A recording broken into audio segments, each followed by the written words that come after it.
Assalamu alaikum wa rahmatullahi wa barakatuh. May peace, mercy, and blessings of Almighty God be on all of you. In the last 24 hours, I and my PR have been approached by scores of journalists and media houses regarding the statement made by Sheikh Yasir Qadhi, a renowned Daik from USA, on his social media accounts regarding myself, whether these statements are true or not. 3.5 months before, the Indian officials, they approached me for a private meeting with a representative from the Indian government. And when he came to Putrajaya in the 4th week of September 2019 to meet me, he said that he is coming after personally meeting and under the direct instructions of the Prime Minister of India, Narendra Modi, and the Home Minister of India, Amit Shah. And he said that he wanted to remove the misconceptions and the miscommunication that is there between myself and the Indian government, and he wants to provide me a safe passage to India.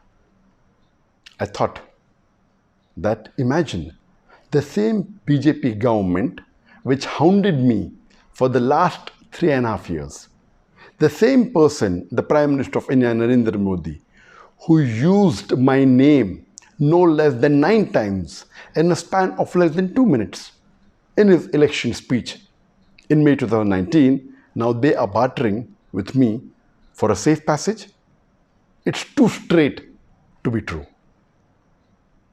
And he said that he would like to use my connections to better the relationship between India and the other Muslim countries.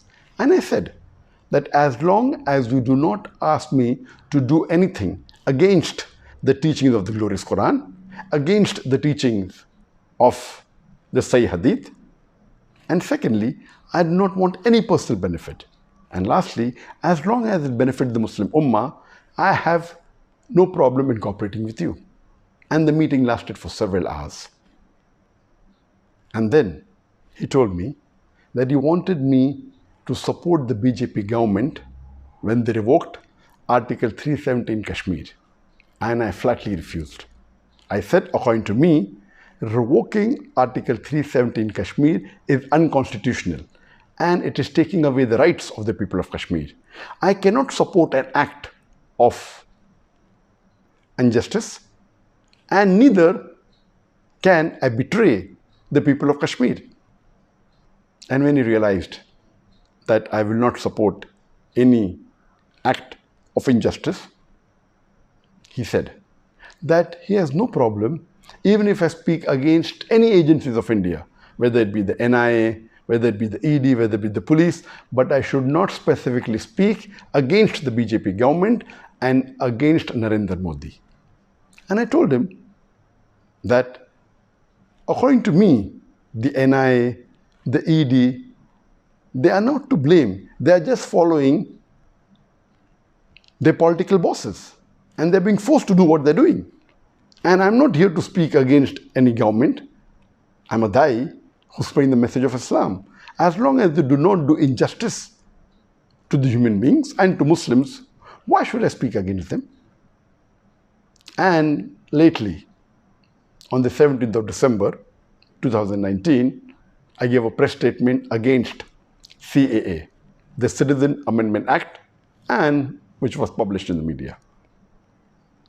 When I heard statements and I saw on the video statements of many Muslim leaders in India when they're openly and completely supporting the BJP government when they revoked Article 370 in Kashmir, I thought to myself, how can a Muslim who has the basic knowledge of Islam do this?